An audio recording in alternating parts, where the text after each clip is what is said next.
The annoying rash. I was reminded once more of having pain as the teacher. I never want to have the skin infection that I had during the writing of this book. It started out with one little annoying, itchy spot and continued on and off for 5 months. I went to the doctor 3 times and got 3 different medications, none of which worked. In addition, I tried every natural remedy I could think of. Then it ended up over my entire arm. It was scary, painful, and swollen. My skin didn't feel like skin anymore. It was hard, oozing with pus and itchy.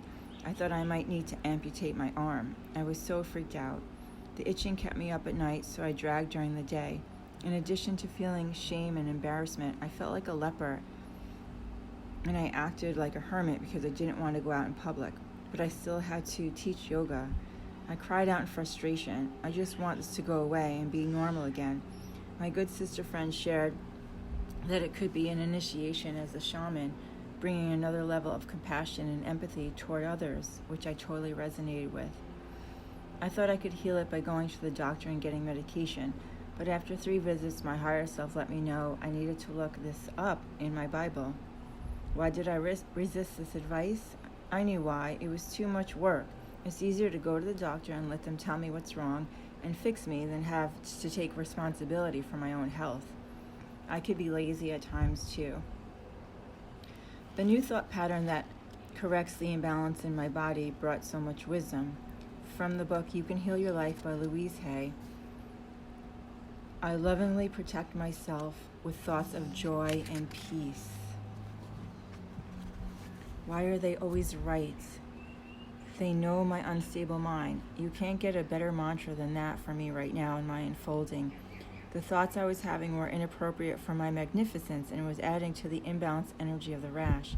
If I do have thoughts, which obviously I will, they need to be ones that bring joy and peace and not disharmony, dissatisfaction, discontent, and doubt.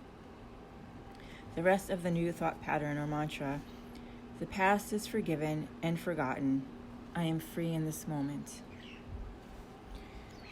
I was back again on autopilot, replaying the past with my mind loops. My body was giving me this very strong communication that I could no longer ignore. I realized that I had been betraying myself, my true God self, that is, for my whole life, even after I had been given direct guidance from Spirit.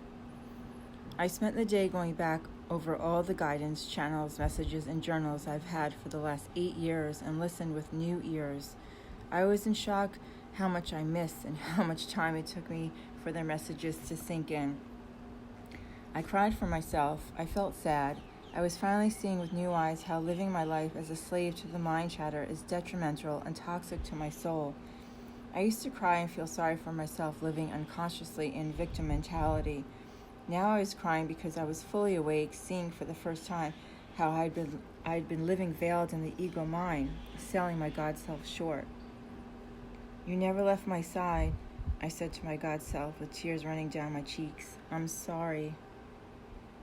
I swore to my God self that I would never do anything again to hurt them or me by not living in my truth of who I am.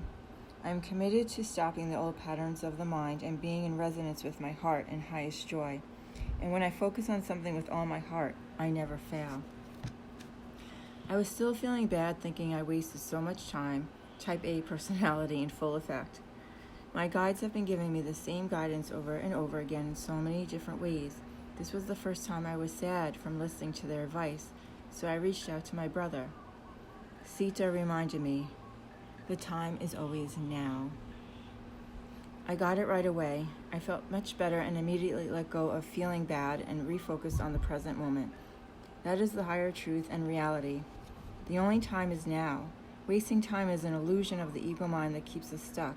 We think it's too late now to do anything, to follow our dreams, to seek forgiveness, to forgive, to make amends, to call that person, to fix that relationship, to start this new project, etc.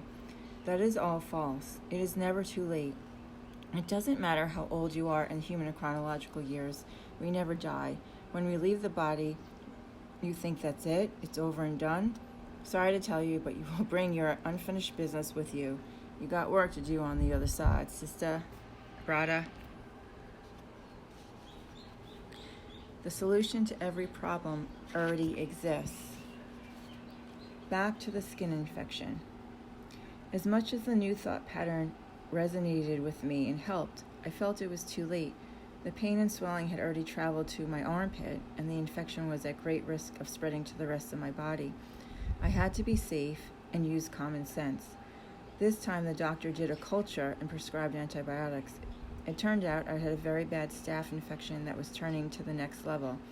I took antibiotics but for 7 days and it was 80% gone. I went back to the doctor and asked for another antibiotic, which I took for 5 more days, and it went away completely. I couldn't believe how fast the antibiotics work. All that needless suffering I put myself through for months. My sister friend said she had the same thing but all over her body for a year. I could not believe it. This is where the statement, pain is inevitable but suffering is optional, comes into play. Antibiotics killed it in under 2 weeks. There was no need for any of the suffering in the end, I realized. Why do we do this to ourselves when the answer and remedy is right there? Creating the skin infection was twofold. One was to remind myself of the importance of my thoughts and what I was creating with them. And 2, the reminder that sometimes we just need to take the medicine. Healing can be a combination of Western medicine and Eastern philosophy of shifting our thoughts. It doesn't have to be one or the other.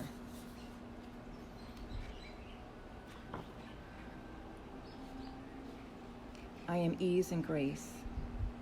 When life is uncertain, and right now it is so uncertain, and I observe myself falling back into fear-based thoughts, I catch myself right away from the beginning before they take hold and gather momentum. I say, nope, not going to go there. That was the old me, the old energy. Now I am ease and grace and only have thoughts that bring me peace and joy. Period. Next. The thinking I'm doing is inappropriate. It's disrespectful to my being. This is a new way of looking at my thoughts. I'm taking the stinking thinking to a new level. I need to be more vigilant and serious about my thoughts and conditioned mind loops so I can stay in a high VF and experience the fifth dimension. I try to catch the thoughts as soon as I observe it and let them go. Think of climbing a ladder. If you fall from the top, it will hurt a lot more than if you fall from the first or second step. It's easier to stop the train of thoughts from the beginning. Breathe deeply. Inhale the light. Exhale the thought. Return to center.